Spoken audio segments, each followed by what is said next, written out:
Hi hello నమస్తే welcome to Suman TV. నేను మీ anchor సిరి. +2 education అయిపోయిన తర్వాత చాలా మందికి అబ్రాడ్ వెళ్ళి చదువుకోవాలి అనే కల ఉంటుంది. కానీ ఎలా వెళ్ళాలి, ప్రాసెస్ ఎలా ఉంటుంది, కొన్ని కన్ఫ్యూజన్స్ అయితే వాళ్ళకి మైండ్లో ఉండిపోతాయి. ఎలా ప్రొసీడ్ అవ్వాలి అనే విషయం వాళ్ళకి తెలీదు. అలాంటి సిచ్యువేషన్లోనే మనం కన్సల్టెన్సీ వాళ్ళని అయితే అప్రోచ్ అవుతాము. సో మనం ఏ గోల్ పెట్టుకున్నాము అనేది ఎంత ఇంపార్టెంటో, ఎవరి త్రూ వెళ్తున్నాము అనేది కూడా అంతే ఇంపార్టెంట్. సో ప్రజెంట్ మార్కెట్లో అయితే ఒక నంబర్ 1 గుడ్ విల్తోని ముందుకెళ్తూ ఉంది global tree overseas education services.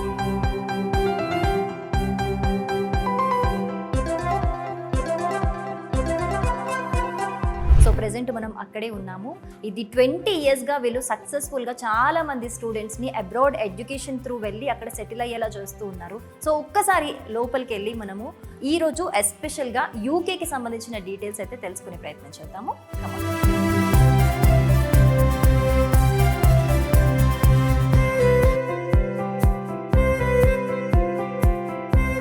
Entry అవ్వగానే ఇక్కడ చూడొచ్చు వీళ్ళ అచీవ్మెంట్స్ ఏమున్నాయో, ఎలాంటి అవార్డ్స్ వచ్చాయో కంప్లీట్ డీటెయిల్స్ ఇక్కడ ప్రొజెక్ట్ చేశారు. అలాగే students visas, IELTS certificates. So ఒక్కసారి ఇక్కడ చూస్తే మనకి రిసెప్షన్ ఏరియా దగ్గర వాళ్ళకి వచ్చిన అవార్డ్స్కి సంబంధించిన సర్టిఫికేట్స్ అన్నీ ఉన్నాయి చూడండి, వాళ్ళ అచీవ్మెంట్స్ ఇవన్నీ. సో 1 ఇయర్ కాదు, 2 ఇయర్స్ కాదు, ఈవెన్ 10 ఇయర్స్ కాదు, 20 ఇయర్స్ సక్సెస్ఫుల్గా వీళ్ళు ఈ జర్నీని కంటిన్యూ చేస్తూ ఉన్నారు. ఈరోజు పర్టికులర్గా మనం యూకే ఎడ్యుకేషన్కి సంబంధించిన కంప్లీట్ డౌట్స్ అన్న అయితే ఈ వీడియోలో తెలుసుకునే ప్రయత్నం చేద్దాం. ఇప్పుడు మనతో పాటు global trees overseas education consultancy నుంచి మేనేజర్ ప్రియాంక గారు ఉన్నారు. మరి ఒక్కసారి ఆవిడతో మాట్లాడదాం. నమస్తే అండి. నమస్తే అండి. First of all congratulations, 20 years of history. నిజంగా కంపెనీది అంటే మామూలు విషయం కాదు. సో ఎంతోమంది సక్సెస్ఫుల్ స్టూడెంట్స్ని మీరు లీడ్ చేసి ఉంటారు. సో ఈ యూకేకి సంబంధించి ఇంటర్నేషనల్ స్టూడెంట్స్కి ఫస్ట్ యూకేలో వెళ్ళి ఎడ్యుకేషన్ చేయాలి అని అంటే ఎలాంటి క్వాలిఫికేషన్స్ ఫస్ట్ ఉండాలి? సో మనకి యూకేలో మోస్ట్లీ స్టూడెంట్స్ ప్రిఫర్ చేసేది under graduation and graduation, like UG and PG అంటాము. సో 12th కంప్లీట్ అయిపోయిన తర్వాత స్టూడెంట్ బ్యాచిలర్స్ చేయాలి అనుకున్నా, లేదు అంటే బ్యాచిలర్స్ కంప్లీట్ అయిపోయిన తర్వాత మాస్టర్స్ చేయాలి అనుకున్నా కూడా వాళ్ళు ప్లాన్ చేసుకోవచ్చు యూకే. సో ఎంట్రీ రిక్వైర్మెంట్స్ వచ్చేసి సింపుల్గా ఉంటాయి. ఒకవేళ అండర్ గ్రాడ్యుయేట్ స్టూడెంట్స్ అంటే 12thలో 65 అబవ్ ఉండాలి డైరెక్ట్ గ్రాడ్యుయేషన్ బ్యాచిలర్స్కి వెళ్ళడానికి. అండ్ మాస్టర్స్ అంటే 55 మినిమం రిక్వైర్మెంట్ అనమాట. Other than that English language requirements ఉంటాయి, లైక్ ఐఎల్స్, టోఫుల్ అవి. మాస్టర్స్కి బెనిఫిట్ ఏంటి అంటే ఐఎల్స్ అవి లేకుండా కూడా ఇంగ్లీష్ వేవర్ తీసుకోవచ్చు, like 12th English marks consider చేసి, లేదంటే మీడియం ఆఫ్ ఇన్స్ట్రక్షన్ అని ఉంటుంది. సో అవి పెట్టి కూడా వేవర్ ట్రై చేయొచ్చు. అంటే ఈ ఇంగ్లీష్ కమ్యూనికేషన్ అనేది ఇప్పుడు మీరు చెప్పినట్టు అంత ఇంపార్టెన్స్ ఉంటుందంటారా ఈ మొత్తం ప్రాసెస్లో? దానికి డెఫినెట్గా ఉంటుంది. ఎందుకు అంటే UK like it's an English speaking country. So మనం ఒక ఇంగ్లీష్ స్పీకింగ్ కంట్రీకి వెళ్ళినప్పుడు మినిమం కమ్యూనికేషన్ పర్పస్ ఇంగ్లీష్ ఉండాలి. సో అందుకనే ఐఎల్స్ అవి రిక్వైర్మెంట్ పెట్టింది కూడా ఇంగ్లీష్ కమ్యూనికేషన్ లెవెల్స్ చెక్ చేయడానికి. బేసిక్ ఇంగ్లీష్ లాంగ్వేజ్ కానీ, లేకపోతే మన మదర్ టంగ్ ఏది అవుతుంది కొంచెం బేసిక్స్ తెలుసుంటేనే they'll be able to survive. అంటే పర్టికులర్లీ కొంతమందికి ఫ్లూయెన్సీ ఉండకపోవచ్చు, but they can manage to speak in English. అంటే మేబీ బేసిక్స్ వాళ్ళకి అలవాటు అయి ఉంటాయి. అవును. So they can manage. So అలాంటి వాళ్ళు ఓకేనా, లేకపోతే వాళ్ళు కంపల్సరీ ఫ్లూయెన్సీ ఉండాలి అనే రిక్వైర్మెంట్ ఉంటుంది? అలాంటిది రిక్వైర్మెంట్ ఫ్లూయెన్సీ ఏం లేదు. ఎందుకంటే మనం బేసిక్ లాంగ్వేజ్లో కమ్యూనికేట్ అయినప్పుడు వాళ్ళ స్లాంగ్ కంప్లీట్గా మనతో డిఫరెంట్గా ఉంటుంది, మనం మ్యాచ్ చేయలేము. మనకి ఆ కమ్యూనికేషన్ లైక్ క్లాసెస్ అవి అటెండ్ అయినప్పుడు స్టూడెంట్ వాళ్ళు అర్థం చేసుకొని మూవ్ అవ్వడానికి, ఫర్దర్గా మూవ్ అవ్వడానికి, క్లాసెస్ అర్థం చేసుకోవడానికి, అసైన్మెంట్స్ మీద వర్క్ చేయడానికి వాళ్ళకి బేసిక్ స్కిల్స్ ఉన్నా సరిపోతుంది. మనం వెళ్ళిన తర్వాత స్టూడెంట్స్ ఇది ఒకటే చెయ్యరు, లైక్ ఓన్లీ స్టడీస్ మీద కాకుండా they will be into part time also. Like part టైంకి వెళ్ళినప్పుడు communication mandatory. So basic skills అయితే కంపల్సరీ కావాలి. అండ్ వాళ్ళు స్లోగా, అంటే మేము జనరల్గా సజెస్ట్ చేసేది ఏంటంటే ఈవెన్ దో రిక్వైర్మెంట్ కాకపోయినా కూడా స్టూడెంట్స్ వన్స్ ఒక అబ్రాడ్ లైక్ కంట్రీ ప్లాన్ చేసుకుంటున్నప్పుడు వాళ్ళ కమ్యూనికేషన్ మీద వాళ్ళు ఫోకస్ పెట్టుకొని, మనకి ఇప్పుడు ఫ్రీ యాప్స్ చాలా ఉన్నాయి, లేదంటే మా దగ్గర ఐఎల్స్ ప్రిపరేషన్ క్లాసెస్ ఉన్నాయి. సో స్టూడెంట్ ఎన్రోల్ అయ్యి ఫ్రీ క్లాసెస్, సో ఎన్రోల్ అయ్యి వాళ్ళ కమ్యూనికేషన్ బిల్డ్ చేసుకుంటే మ్యాండేటరీ కాకపోయినా దట్ విల్ బీ హెల్ప్ఫుల్. వాళ్ళు సర్వైవ్ అక్కడికి వెళ్ళి ఇబ్బంది పడకుండా, ప్రాబ్లం కాకుండా they'll be able to manage it. So ఈ అకాడమిక్ ఇయర్ గ్యాప్స్ వచ్చిన వాళ్ళు ఎందుకు గ్యాప్ వచ్చింది అనే రీజన్ కంపల్సరీ చూపించాలంటారా? మనం స్టేట్మెంట్ ఆఫ్ పర్పస్ అని ఒక డాక్యుమెంట్ సబ్మిట్ చేస్తాం. స్టేట్మెంట్ ఆఫ్ పర్పస్ ఏంటి అంటే మన cover letter like along with resume మనం ఇది కూడా అటాచ్ చేస్తాం. ఏంటి అంటే ఇది రెజ్యూమ్లో మనం జస్ట్ బేసిక్ ఇన్ఫర్మేషన్ ఇస్తాం లైక్ వర్క్ ఎక్స్పీరియన్స్, అకాడమిక్స్ అవి. ఇందులో ఏంటంటే పారాగ్రాఫ్ లాగా లైక్ విల్ ఎక్స్ప్లెయిన్ అనమాట. నేను నాకు స్టూడెంట్ కెరియర్ ఎలా స్టార్ట్ అయింది, లైక్ బ్యాచులర్స్ ఏం చేశారు, అంతకుముందు ఏం చేశారు, ఫ్యామిలీ బ్యాక్గ్రౌండ్ ఏంటి, ఇది ఎక్స్ప్లెయిన్ చేస్తున్నప్పుడు వాళ్ళ గ్యాప్స్ ఎందుకున్నాయి, ఆ గ్యాప్ని జస్టిఫై చేసుకోవాలి. సో ఎస్ఓపిలో ఇవి క్లియర్గా పాయింట్స్ పెడితే that will be more than sufficient. And అదొక్కటే కాకుండా ఒకవేళ వర్క్ ఎక్స్పీరియన్స్ ఉందనుకోండి, వర్క్ ఎక్స్పీరియన్స్ డాక్యుమెంట్ సబ్మిట్ చేస్తే సరిపోతుంది. గ్యాప్ అసలు యూకేకి ప్రాబ్లమే కాదు. సో ఒక్కసారి ఏమేం బ్లాగ్స్ ఉన్నాయి ఏంటి ఎలా ఉంటుంది ఇక్కడికి వచ్చినాక ప్రాసెస్ అనేది డీటెయిల్గా ఎక్స్ప్లెయిన్ చేస్తారా మాకు ఎక్స్ప్లోర్ చేస్తూ? సో వన్స్ మనకి స్టూడెంట్ డైరెక్ట్గా రాగానే ఇది reception front office. Okay. So concern person ఇక్కడ స్టూడెంట్ డీటెయిల్స్ తీసుకుంటారు, లైక్ ఫామ్ ఇస్తారు, వాక్-ఇన్ ఫామ్, అండ్ స్కానర్ కూడా ఉంది మన దగ్గర. వాక్-ఇన్ ఫామ్ ఇచ్చిన తర్వాత స్టూడెంట్ డీటెయిల్స్ ఫిల్ చేస్తారు, లైక్ వాళ్ళ అకాడమిక్ బ్యాక్గ్రౌండ్, ప్రీవియస్ ఎక్స్పీరియన్స్ ఏదైనా ఉన్నా మొత్తం లైక్ దిల్ ఫిల్. బికాజ్ ఆ ఫామ్ వల్ల కౌన్సిలర్కి అనలైజ్ చేయడానికి ఈజీ అవుతుంది, దాన్ని బేస్ చేసుకొని స్టూడెంట్ తోటి డిస్కస్ చేయొచ్చు. సో ఆ ఫామ్ ఫిల్ చేసిన తర్వాత like I'll show you. So once అక్కడ స్టూడెంట్ డీటెయిల్స్ ఫిల్ చేశాక మనకి ఇక్కడ కౌన్సిలింగ్ రూమ్స్ ఉన్నాయి కదా, 5 కౌన్సిలింగ్ రూమ్స్ ఉంటాయి. స్టూడెంట్కి ఒక రూమ్ అలాట్ చేసి అండ్ డెసిగ్నేటెడ్ కౌన్సిలర్ని ఇచ్చేస్తాము కంట్రీ స్పెసిఫిక్గా. అంటే వాళ్ళకి ఏం డౌట్స్ ఉన్నా కూడా ఎక్స్ప్లెయిన్ చేయొచ్చు. వన్స్ స్టూడెంట్ కౌన్సిలర్ ఇంటరాక్ట్ అయిన తర్వాత వాళ్ళు మొత్తం ప్రొఫైలింగ్ చేసి స్టూడెంట్తో డౌట్స్ అన్ని క్లారిఫై చేసి దెన్ 1-on-1 కనెక్ట్ అయ్యి ఇస్తారు. It's almost like 30 to 45 minutes process ఉంటుంది. మొత్తం అనలైజ్ చేస్తారు student profile. Then and there like వాళ్ళకి షార్ట్ లిస్టింగ్ ఇచ్చేస్తారు, ఏమేం యూనివర్సిటీ స్టూడెంట్కి యూజ్ అవుతాయి, ఏమేం డాక్యుమెంట్స్ కావాలి అవన్నీ అంటే వాళ్ళ ప్రొఫైల్ బట్టి వాళ్ళకి ఏం సూట్ అవుతాయి అనేది మీరు సజెస్ట్ చేస్తారు. ఈవెన్ స్టూడెంట్ రిక్వైర్మెంట్స్ కూడా తీసుకుంటాం, లైక్ కొంతమందికి బడ్జెట్ కన్సర్న్స్ ఉంటాయి, అలా రిక్వైర్మెంట్స్ తీసుకుంటాం. అది కాకుండా లైక్ మా సైడ్ నుంచి సజెషన్, స్టూడెంట్కి ఏ యూనివర్సిటీ అయితే బాగా సూట్ అవుతుంది. కొంతమంది స్టూడెంట్స్ ఏ కోర్స్కి వెళ్ళాలి అని కన్ఫ్యూజన్లో ఉంటారు. సో అట్లాంటి స్టూడెంట్స్కి ఏ యూనివర్సిటీ సూట్ అవుతుంది అన్నది like will guide them accordingly. So మనం ఇప్పుడు కౌన్సిలింగ్ రూమ్ చూసాం కదా, దాని పక్కనే మనకి 2 క్లాస్ రూమ్స్ ఉంటాయి. నేను స్టార్టింగ్లో చెప్పాను మేము IELTS and English language communication స్కిల్స్కి ట్రైన్ చేస్తాము అని. సో అక్కడ 2 క్లాస్ రూమ్స్ కూడా ఉంటాయి. అవి కూడా స్టూడెంట్స్ లైక్ క్లాసెస్ అవి డైరెక్ట్ అక్కడ లెక్చర్స్ అటెండ్ అవుతారు. అది కాకుండా ఆన్లైన్ క్లాసెస్ కూడా ఉంటాయి. ఓకే. సో ఇదంతా వచ్చేసి work space, like counsellors students తోటి ఇంటరాక్ట్ అవ్వడానికి. లైక్ అందరు స్టూడెంట్స్ ఆఫీస్కి రాలేరు కదా, సో డెఫినెట్గా we have to reach them over call and all. So ఇదంతా వర్క్ స్పేస్. ఇక్కడ నుంచి స్టూడెంట్స్ అంటే ఇక్కడ నుంచి స్టూడెంట్స్ అందరినీ కోఆర్డినేట్ చేస్తుంటారు. అండ్ ఇక్కడ మొత్తం ఓన్లీ కౌన్సిలింగ్ టీమ్ కాకుండా లైక్ కంప్లైన్స్ టీమ్ ఇంటర్వ్యూస్కి ప్రిపేర్ చేస్తారు స్టూడెంట్స్ని, అడ్మిషన్స్ టీమ్ ఉంటుంది, వీసాస్ టీమ్ ఉంటుంది, అందరూ వర్క్ స్పేస్లో ఇక్కడే వర్క్ చేస్తారు. ఓకే. సో ప్రెసెంట్ మార్కెట్ బట్టి అసలు యూకేలో డిమాండ్ ఉన్న కోర్సెస్ ఏంటి madam? Like mostly IT related programmes ఉన్నాయి. ఐటీ రిలేటెడ్ అన్నప్పుడు కంప్యూటర్ సైన్స్ వస్తాయి, computer science related programmes, computer science, data science.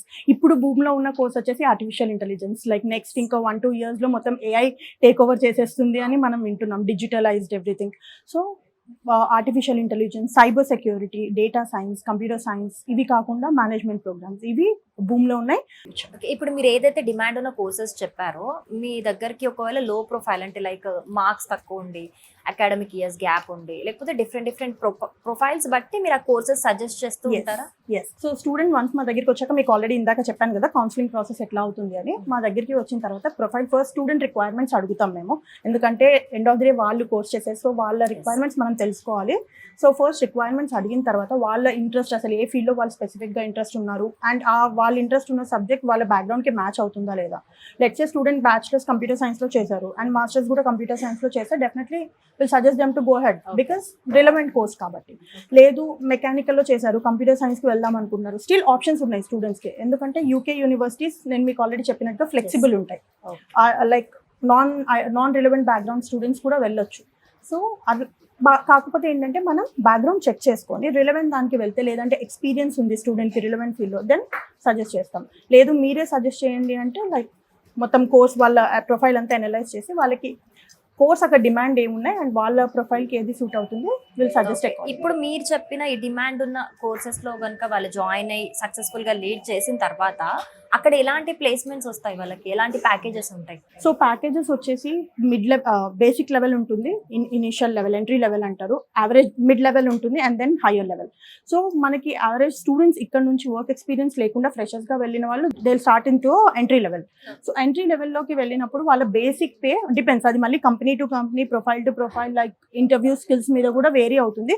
But basic pay వచ్చేసి 25,000 to 30,000 pounds they can expect. అలాగే ఈ ప్రాసెస్ కి సంబంధించి గ్రాడ్యుయేట్ వీసా అని అంటారు, గ్రాడ్యుయేట్ రూట్ వీసా అని. అసలు ఈ వీసా వల్ల యూజ్ ఏంటి మేడం ఇంటర్నేషనల్ స్టూడెంట్స్ కి?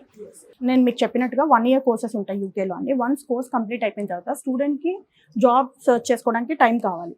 ఈ గ్రాడ్యుయేట్ రూట్ ఏంటంటే ఇప్పుడు 18 months రీసెంట్ అప్డేట్. ఆ 18 months స్టూడెంట్ యూకేలో ఉండి గ్రాడ్యుయేట్ రూట్కి అప్లై యూకేలో ఉండి జాబ్ సర్చ్ చేసుకోవచ్చు. 18 monthsలో స్టూడెంట్ ఎప్పుడు జాబ్ వచ్చినా కూడా వర్క్ వీసాకి స్విచ్ అయిపోవచ్చు. అండ్ ఇప్పుడు గ్లోబల్ ట్రీ నుంచి వన్స్ ఇక్కడ నుంచి స్టూడెంట్ వెళ్ళిన తర్వాత అక్కడ మీరు ఎలాంటి యూనివర్సిటీస్ని ప్రిఫర్ చేస్తారు? అంటే హై లెవెల్లో అంటారా, మిడ్ లెవెల్లో, ఎలాంటి యూనివర్సిటీస్ మీరు మెయిన్గా ప్రిఫర్ చేస్తారు? మేము లైక్ ఆల్మోస్ట్ అన్ని యూనివర్సిటీస్కి టైఅప్ ఉన్నాం. లైక్ యూకేలో కొన్ని టాప్ యూనివర్సిటీస్ ఉన్నాయి, like Brunel university London, Heriot Watt university. ఇలాంటి యూనివర్సిటీస్ ఏంటంటే కరికులం బేస్డ్ మీద ఎక్కువ ఫోకస్ పెడతారు అండ్ ఇండస్ట్రీ దీని రిక్వైర్మెంట్స్ని బట్టి కరికులం ఎక్కువ డెవలప్ చేస్తారు నేను చెప్పిన దాని ప్రకారం. సో అలాంటి top universities, top 200, top 250 universities డెఫినెట్గా స్టూడెంట్కి సజెస్ట్ చేస్తాం. జస్ట్ ఇన్ కేస్ స్టూడెంట్కి ఏమైనా వేరే ప్రిఫరెన్సెస్ ఉండి, లేదు మాకు ఈ యూనివర్సిటీస్ వద్దు ఇవే కావాలి అంటే వాళ్ళ ప్రిఫరెన్స్ ప్రకారం వెళ్తాం. లేదు అంటే మా సైడ్ నుంచి సజెషన్స్ ఇవ్వాలంటే లైక్ టాప్ యూనివర్సిటీసే సజెస్ట్ చేస్తాం. ఆ యూనివర్సిటీస్కి పర్టికులర్గా ఈ క్వాలిఫికేషన్స్ ఉండాలి, ఇవే మాకు కావాలి అనే రిక్వైర్మెంట్స్ ఏమైనా ఉంటాయా మేడం? లేదు, మనకి జనరల్గా టాప్ యూనివర్సిటీ సజెస్ట్ చేసేటప్పుడు నార్మల్ మిడ్ లెవెల్ యూనివర్సిటీస్తో కంపేర్ చేస్తే రిక్వైర్మెంట్స్ కొంచెం ఎక్కువనే ఉంటాయి. సో అవి మ్యాచ్ చేస్తూనే స్టూడెంట్కి సజెస్ట్ చేస్తాం. ఇప్పుడు ఎక్స్ యూనివర్సిటీ ఉంది, లైక్ నేను చెప్పినట్టుగా బ్రెనెల్ యూనివర్సిటీ, హెరియట్ వాట్ యూనివర్సిటీ, ఇవి బేసిక్ రిక్వైర్మెంట్స్ ఉంటాయి. మాస్టర్స్కి ప్లాన్ చేస్తుంటే మినిమం రిక్వైర్మెంట్ వచ్చేసి 55%. అది ప్రతి స్టూడెంట్కి ఉంటుంది. 55% ఇస్ అ బేసిక్ ఇది. సో ఆ 55% ఉన్న స్టూడెంట్కి కూడా మేము టాప్ యూనివర్సిటీ సజెస్ట్ చేస్తాం. ఎందుకు అంటే దాని రిక్వైర్మెంట్ని బట్టి మ్యాచ్ చేసుకునే will give them the option. So మీ ఎక్స్పీరియన్స్లో ఇప్పటి వరకు మీ దగ్గరకు వచ్చిన స్టూడెంట్స్ ఎలాంటి మిస్టేక్స్ చేయడం మీరు చూసారు? సో బేసికల్గా స్టూడెంట్స్ చేసే మిస్టేక్స్ ఏంటి అంటే టైం ఉంది అని చెప్పేసి వాళ్ళు లైక్ మనకు సెప్టెంబర్ ఇంటేక్కి కదా వెళ్ళేది, ఏప్రిల్ మేలో స్టార్ట్ చేద్దాం ప్రాసెస్ అనుకుంటారు. బట్ ఏప్రిల్ మేలో స్టార్ట్ చేయొచ్చు, అప్లికేషన్ డెడ్ లైన్స్ ఉంటాయి. కాకపోతే ప్రాబ్లం ఏంటంటే at least 6 to 8 months prior apply చేయకపోతే స్టూడెంట్స్ స్కాలర్షిప్స్ మీద మిస్ అవుతారు. స్కాలర్షిప్కి డెడ్ లైన్స్ ఉంటాయి, యూనివర్సిటీ స్పెసిఫిక్ స్కాలర్షిప్స్కి, అవి మిస్ అవుతారు. అండ్ ఇంకొకటి ఏంటంటే లాస్ట్ మూమెంట్లో ఫినాన్షియల్స్ అవి అరేంజ్ చేసుకోవడం కష్టం డెఫినెట్గా. లైక్ లోన్కి వెళ్ళినా లోన్ ప్రాసెస్ ఆల్మోస్ట్ 1.5 months పడుతుంది. లాస్ట్ మూమెంట్లో మే జూన్లో వస్తే స్టూడెంట్కి 1 month లోన్కే పడితే డెడ్ లైన్స్ క్లోజ్ అయిపోయే ఛాన్సెస్ ఉంటాయి. సో అవన్నీ అవాయిడ్ చేయడానికి మేము స్టూడెంట్కి 6 to 8 months ప్రయరే సజెస్ట్ చేస్తాం. అండ్ స్టూడెంట్స్ అది మా సజెషన్ ఫాలో అయ్యి 6 to 8 months ప్రయర్ అప్లై చేస్తే డెఫినెట్గా స్కాలర్షిప్స్కి ఎలిజిబుల్ అవుతారు. మెయిన్ పార్ట్ అది, like scholarship deadlines close అవ్వకుండా ఉంటే స్కాలర్షిప్స్కి ఎలిజిబుల్ అవుతారు. And at the same time hurry burry కాకుండా లైక్ వాళ్ళకి ఇనఫ్ టైం ఉంటుంది ప్రిపేర్ అవ్వడానికి, డాక్యుమెంట్స్ మీద వర్క్ చేసుకోవడానికి కూడా టైం ఉంటుంది. ఓకే, ఇప్పుడు మీరు చెప్పినట్టు ప్రతి కోర్స్కి కూడా అక్కడ స్కాలర్షిప్ అవైలబిలిటీ ఉంటుందా మేడం? ఎంతవరకు రావచ్చు అంటారు? డెఫినెట్లీ ప్రతి కోర్స్కి అండ్ ప్రతి యూనివర్సిటీకి స్కాలర్షిప్ ఉంటుంది. యూనివర్సిటీ టు యూనివర్సిటీ వేరీ అవుతుంది. స్టూడెంట్స్కి 10% నుంచి 50% స్కాలర్షిప్, అండ్ కొన్ని స్కాలర్షిప్స్ గవర్నమెంట్ ఫండెడ్ ఉంటాయి, అవి 100% కూడా ఉంటాయి. అది స్టూడెంట్ ప్రొఫైల్ మీద and at the same time మనం చెప్పినట్టు మనం అప్లికేషన్ సబ్మిట్ చేసే టైంని బట్టి కూడా ఉంటుంది.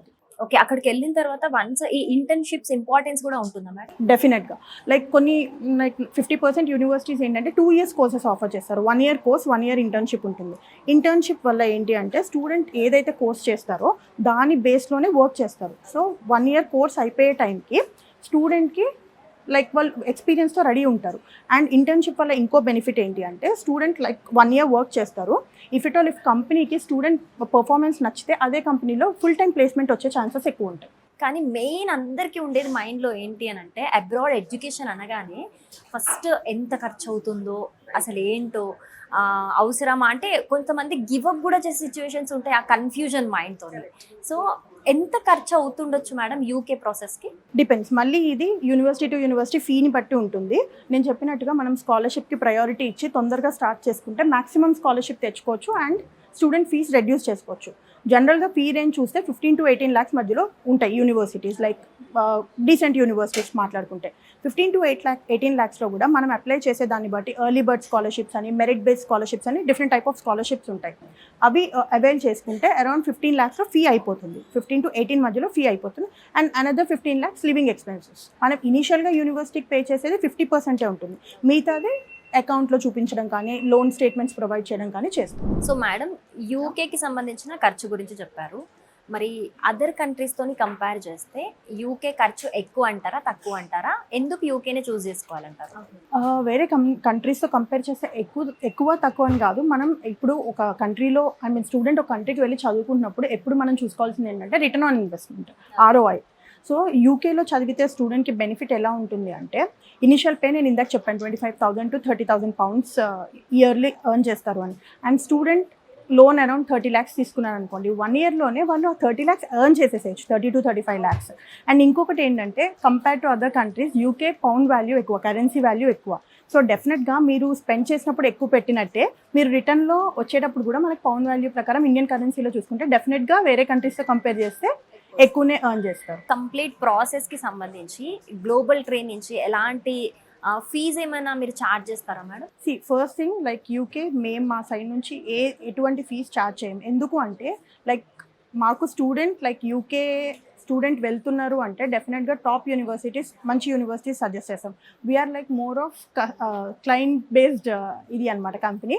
సో డెఫినెట్గా స్టూడెంట్ సాటిస్ఫాక్షన్ ఇంపార్టెంట్. ఎందుకు అంటే ఈరోజు మేము ఒక స్టూడెంట్కి హెల్ప్ చేసాము, స్టూడెంట్ మా సర్వీసెస్ తోటి సాటిస్ఫైడ్ ఉంటే ఆ స్టూడెంట్ ఇంకో 2-3 స్టూడెంట్స్ని ఇస్తారు, మాకు రెఫర్ చేస్తారు. సో అలా we don't charge anything, like processing fee ఏమి ఉండదు, but end to end support.